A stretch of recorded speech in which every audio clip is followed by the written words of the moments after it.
Hey guys, welcome to the Student of Success channel. I'm Alex, your host. I'm hitting my 10,000 steps today, and I'd like to talk to you about confidence. Confidence that comes from within. Society expects our men to know what confidence is and act with it, but the concept of confidence is often misunderstood. Sometimes this pressures men to project a false sense of confidence, leading to feelings of inadequacy or imposter syndrome, by simply not knowing what it means to be confident. When most people hear the word confidence, they often intermingle the words confidence and self-confidence. And those are two very different concepts. One is the belief that you can rely upon something, an external manifestation of confidence. The other is a feeling of self-assurance arising from one's appreciation of one's own abilities, an internal manifestation of confidence. No wonder so many people struggle with self-confidence issues. It doesn't come from an external power. It comes from within. You haven't taken the time to grow it. And many people are looking to grow confidence anywhere but themselves, always placing confidence in external places. But when we leave those places, we are left with nothing. Before I realized this critical difference, I was gaining my confidence from the military. I know. I was a young, spry man that did hard things to get where I was at. I felt such a high level of self-esteem from my time in the Ranger Regiment, which is a false sense of confidence. And I had no self-confidence coming from within. It comes of no surprise when I left the military, all my confidence still came from the military. That is why you see so many people not being able to let their time in the service go. They had all their confidence riding on their identity as a service member. That is the only way they know how to be confident. So we must separate those two very different concepts if we hope to gain self-confidence. If you go through life never appreciating the things you've accomplished, only harping on the ways that you could have done better, you're only gaining an external sense of confidence from the heights you've reached. Realize that you never took the time to water your own confidence seeds, and you were experiencing a famine. Self-love is simple and fruitful, and since I am speaking to mostly men, I'll explain it this way. Self-love is a conscious recognition of how badass you are. Just pause and recognize that you kicked ass, or you're still kicking ass, or you will kick ass. That is where self-confidence truly resides. The feeling of self-assurance from one's appreciation of one's own abilities, coming from within. So to the veteran that is struggling with self-confidence issues after leaving the military, pause. Dog, the military is just a vehicle. Now half right, face inwards, and water your own fucking plant. A simple, I love you dog, when you're talking to yourself. You did a badass job, goes a long way. A simple technique to stop self-criticism is whenever you're about to say something to guilt yourself or speak something badly about yourself, immediately say something positive to wash out the negative. This may seem silly, but it's how you solve self-criticism and start appreciating yourself more. Start honing in on the good things rather than the bad things of yourself. Now that we've talked about where true confidence comes from, we can now speak about how we can authentically align ourselves with our own values, strengths, and vulnerabilities to carve a new path into the future and into the unknown. Authentically aligning and conquering our fears.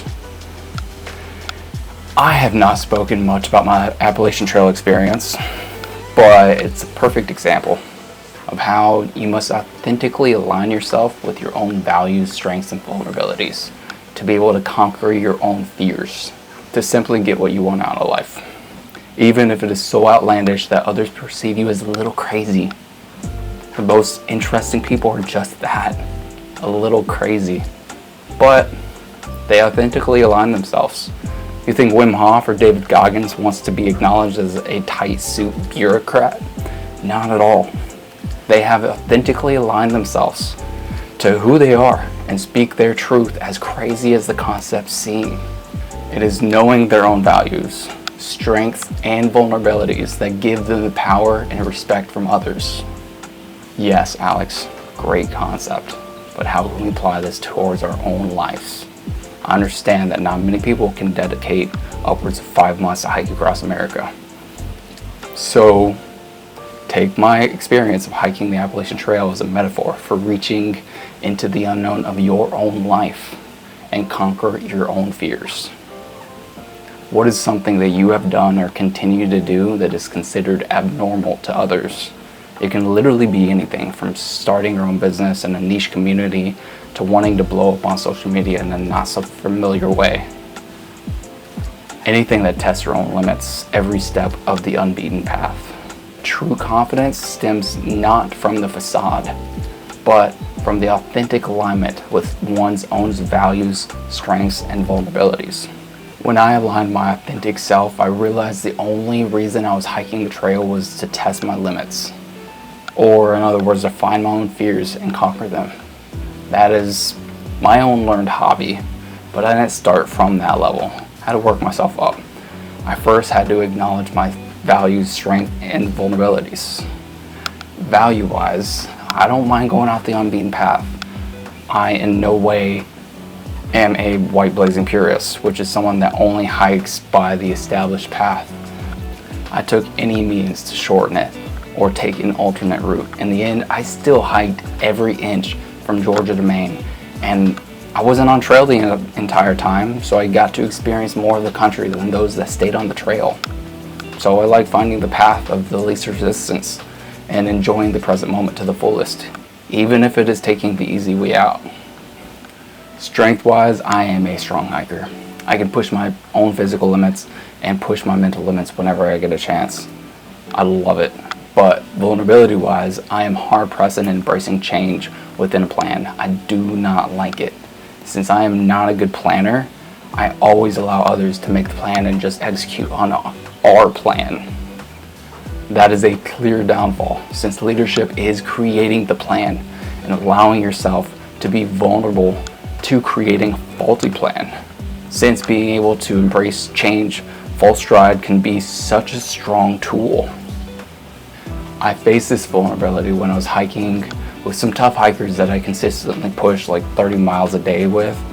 For reference, an average hiker goes about 16 miles a day. They made me realize that the fear that I had been ignoring and justified as the normal go-around, that fear was hiking at night with an undetermined plan. I was terrified of breaking a bone since it was in my through hike, and with no established goal, hiking at night, the probability went up exponentially. I wanted to reside in my comfort zone. When the peer pressure was on, I went hard against it. It wasn't until a couple days after I hiked with that group that I acknowledged the fear that I had. When I decided that I wanted to conquer the fear, I was in New England hiking alone. I sought to gain from my own fears and gain extra miles. I feared hiking alone at night. It was not my cup of tea, but it soon became the only tea that I had a taste for. Doing something hard that others deemed as a little on the crazy side, I actually developed a love for it, and it was one of the only things that brought me excitement. Was hiking at night safe? No, not at all. My headlamp and flashlight went out many times, and I was left with the moonlight and a 3-foot deep swamp service road that was about 8 miles long. Yes, I could have stayed on the trail and had a lot drier experience, but I would have had to walk an extra 4 miles from the trailhead to get into town. And I had not anticipated how long the service road was going to be swampy. My justification for continuing down the service road was that it was a direct route to the pancake restaurant. I wanted those pancakes so badly. So I said, screw it, just keep going. I didn't want to backtrack and add more miles after I had already soaked my lower body in the swamp. Little did I know that 75% of the service road was swamp, not just 1 mile. When I finished the night and made it to the other side, I had successfully walked my way into town, finishing 40 miles, hiking alone at night, and total of about 6 miles of swampy road. I felt a sense of accomplishment. there was no way that I could feel false sense of confidence, because I did what I said I was going to do, even if it took an extra amount of effort. There was no room for imposter syndrome. There is no way I can hide that from myself, since I went into my own fear and came out the other side a different person, with a newfound respect for those hikers that continue to push their own limits. And in the end, I got my pancakes. Hiking that night was quite literally taking the unbeaten path. The lesson for everyone here is we must redefine what it means to be confident, unapologetically and authentically yourself, to find the right unbeaten path to explore, which is something we must do in our own lives if we want to exponentially multiply our growth and break new ground to be an industry leader. We must learn to embrace and conquer our own inner fears. And while exploring the unknown is challenging, most certainly an acquired taste, you'll learn to love it. And once you learn to love it, it's with you for life. My questions to you are, what fear are you actively ignoring or have deemed as a societal norm? What would be gained if you challenge this fear? How would you do it? Remember, determine your goal, do the best you can at every present moment, and let the plan fall into place, because it sure as hell will change once you start. So embrace the change in full stride and keep your energy high, even in the lowest of places. If you like the content, hit that subscribe button, hit the like button. It's the best way to support this channel. And until next time, I'm Alexander. See you, man.